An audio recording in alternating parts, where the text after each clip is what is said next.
DSC preparation కి మిగిలిన తక్కువ సమయాన్ని డిఎస్సి 2024 యాప్ లేదా DSC2024.com తో జాబ్ ని సాధించండి. నమస్తే, వెల్కమ్ టు సుమన్ టీవీ. నేను మీ జర్నలిస్ట్ వలి. ఆంధ్రప్రదేశ్లో అరెస్టుల పర్వం అనేది కొనసాగుతూనే ఉంది. వైఎస్ జగన్మోహన్ రెడ్డి గారు, ఆంధ్రప్రదేశ్ మాజీ ముఖ్యమంత్రి, వైసీపీ అధ్యక్షులు, వీరిలో కూడా అరెస్టు భయం కనిపిస్తోంది. ఆయన యలహంక ప్యాలెస్లో బెంగళూరులో దీని మీదే సీరియస్గా చర్చలు జరుపుతున్నారట. అరెస్టు నా వరకు వచ్చే అవకాశం ఉందన్న ఒక భయంలో జగన్మోహన్ రెడ్డి గారు ఉన్నారు అని చెప్పి సోషల్ మీడియాలో దీని మీద ఎక్కువగా చర్చ జరుగుతోంది. ఎందుకంటే వరుసగా అరెస్టులు జరుగుతూ ఉన్నాయి. మద్యం కేసుకు సంబంధించి పెద్ద ఎత్తున స్కామ్ జరిగింది. వేల కోట్ల రూపాయలు ఆంధ్రప్రదేశ్ ప్రభుత్వ ఖజానాను కొల్లగొట్టేసి తమ జేబులు నింపేసుకున్నారని చెప్పి ఎప్పుడైతే ఈ స్కామ్ బయటకు వచ్చిందో వరుసగా అరెస్టులు జరుగుతున్నాయి. రాజకేశరెడ్డి మొత్తం కర్త కర్మ క్రియ అని చెప్పి విజయసాయిరెడ్డి ప్రకటించాడు. వెంటనే రాజకేశరెడ్డి అరెస్టు కూడా జరిగిపోయింది. ఆధారాలు ముందు పెట్టి సిట్ ప్రశ్నిస్తోంది, వాళ్ళని అరెస్ట్ చేస్తుంది. తర్వాత సజ్జల శ్రీధర్ రెడ్డి కావచ్చు, బూనేటి చాణక్య కావచ్చు, ఇట్లా వీళ్ళందరూ కూడా అరెస్ట్ అయ్యారు.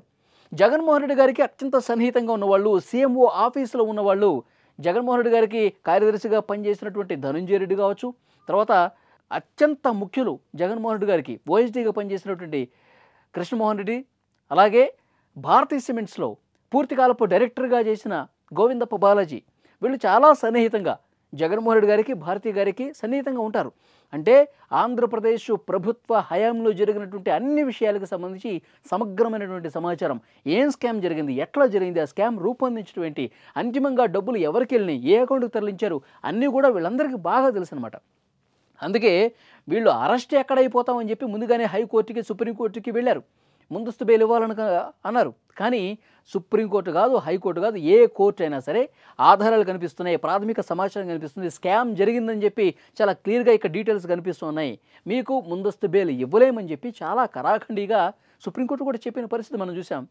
వెంటనే ఇక విచారణకు హాజరు కాక తప్పలేదు. విచారణకు హాజరయ్యారు. ఆధారాలు ముందు పెట్టి ప్రశ్నిస్తే అరెస్ట్ జరిగిపోయింది. ఇక అందరూ అరెస్టులు జరిగిపోతున్నాయి. ఇక మిగిలింది నేనే, నా అరెస్టే జరగబోతోంది. నేను అరెస్ట్ అయితే నెక్స్ట్ పరిస్థితి ఏంటి, పార్టీని ఎవరు చూసుకోవాలి, పార్టీకి ఎవరు ముందుకు నడిపించాలి. సజ్జల రామకృష్ణారెడ్డితో ఆల్రెడీ చర్చలు జరిగిపోయినాయంట. నేను అరెస్ట్ అయితే గనక భారతీ గారిని రంగంలోకి దించి పొలిటికల్గా యాక్టివ్ చేసి రాష్ట్రం మొత్తం నిరసన కార్యక్రమాలు చేయండి. సో ఇవన్నీ కూడా సోషల్ మీడియాలో గుప్పమంటున్నాయి వార్తలు.